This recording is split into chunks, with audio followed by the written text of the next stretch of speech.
મિત્રો આજે વરસાદ આવવાનો મિત્રો ગુજરાતમાં વરસાદની આગાહી।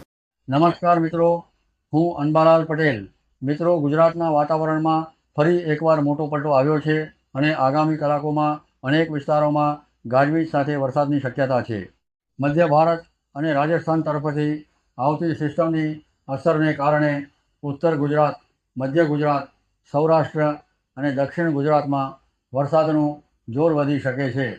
ખાસ કરીને 11 તારીખની રાત્રિથી 12 તારીખ દરમિયાન અરવલ્લી, મહીસાગર, દાહોદ, પંચમહાલ, સાબરકાંઠા, બનાસકાંઠા અને વાવ, થરાદમાં ભારે વરસાદની શક્યતા છે।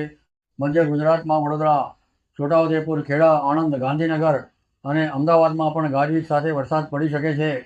સૌરાષ્ટ્રમાં ભાવનગર, બોટાદ, અમરેલી, રાજકોટ, જૂનાગઢ, ગીર સોમનાથ, પોરબંદર, જામનગર, દ્વારકા, મોરબી અને સુરેન્દ્રનગરમાં વરસાદી માહોલ સક્રિય થઈ શકે છે। દક્ષિણ ગુજરાતમાં ભરૂચ, નર્મદા, સુરત, તાપી, નવસારી, ડાંગ અને વલસાડમાં હળવાથી મધ્યમ વરસાદ સાથે કેટલાક વિસ્તારોમાં ભારે વરસાદની શક્યતા છે। મિત્રો, હવે જોવાનું એ રહ્યું છે કે ચોમાસામાં કેવો વરસાદ રહેશે અને 2026નું ચોમાસું કેવું રહેશે। મિત્રો, અત્યારે હવામાન વિભાગ તરફથી આ સૌથી મોટા સમાચાર મળ્યા છે અને મિત્રો, ભવિષ્યની અંદર મિત્રો જેવો ભારે વરસાદ પહેલાં જોવા મળ્યો હતો તેવો વરસાદ જોવા મળશે તેવું અત્યારે કહેવામાં આવી રહ્યું છે।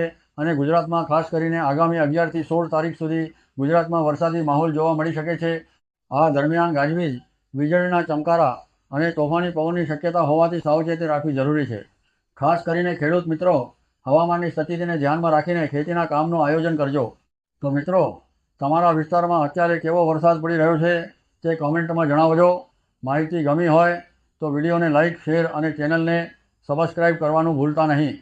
ફરી મળીશું નવી હવામાન અપડેટ સાથે। ત્યાં સુધી અમને રજા આપજો। ધન્યવાદ।